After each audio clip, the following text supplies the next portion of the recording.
How's it going, everyone? This is Rosalind, and today we're going to be taking a look at the latest trial, the series boss battle for Final Fantasy III, Cloud of Darkness.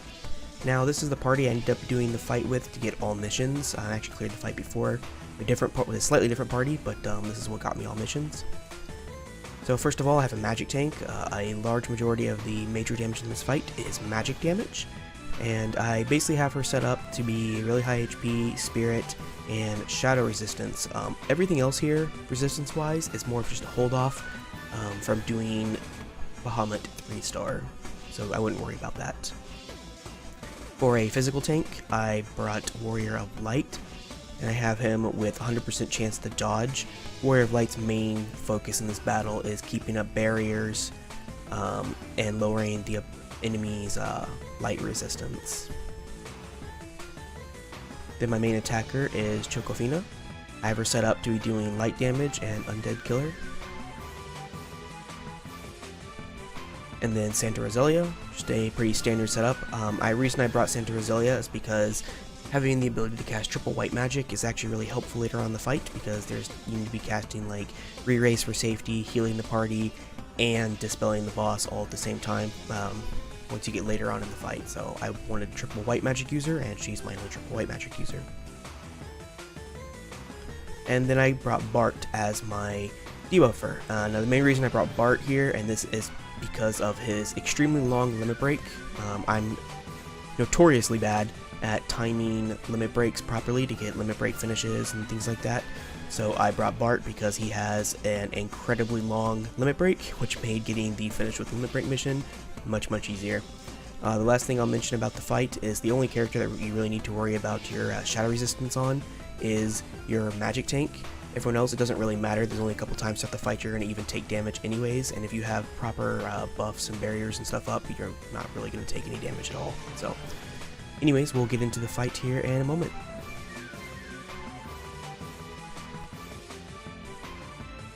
Alright, now the fight here is really not all that difficult. You just want to do the usual keep up AoE magic cover. If you don't have 100% draw attacks on your tank, on your provoke tank, then you want to keep up provoke. Keep up any barriers if you need them. All stats debuff. I think the only stat debuff is attack. Well, I could be wrong on that, but for safety, if you need to, just keep up whatever stat debuffs. Like basically defense, spirit, and whatever you're going to be attacking with. In my case, it's spirit. If you're using a physical attack or attack, and so forth.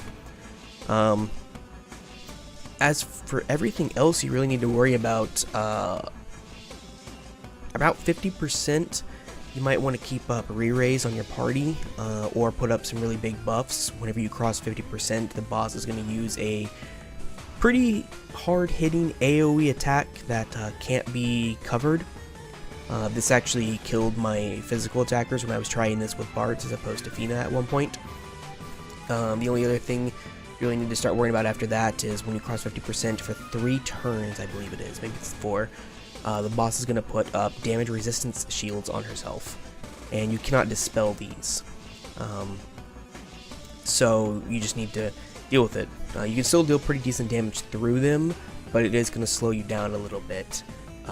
Also, from 50% on, the boss is going to start casting magic up on itself every now and then. You want to be able to dispel this whenever you can.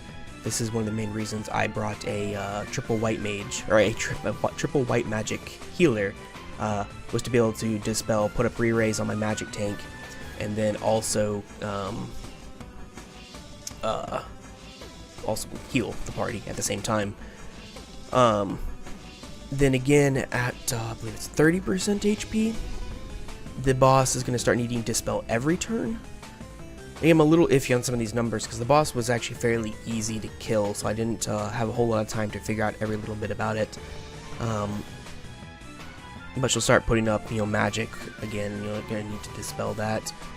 And then again at 20%, she's going to put up those damage shields for both physical and magic on herself, and you're not going to be able to get rid of them at all. They're just going to be there for the rest of the fight. So if you're having trouble, getting the under 20 turns mission, then you may consider trying to push from around 21% as far as you can.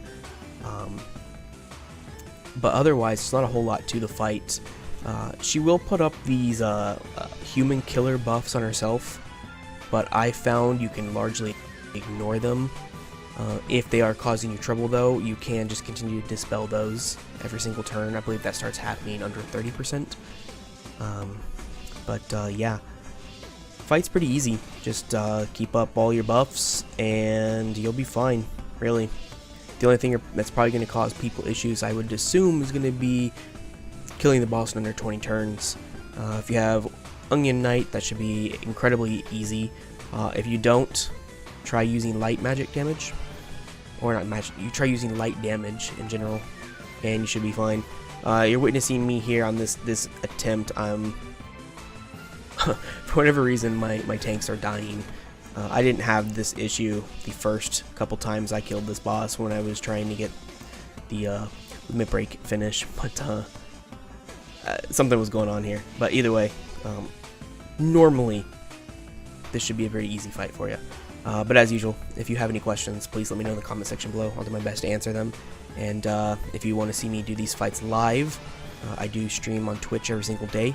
Whenever new Final Fantasy Brave Exvius content is out, I am streaming that content. So be sure to head over to my Twitch channel and follow me there.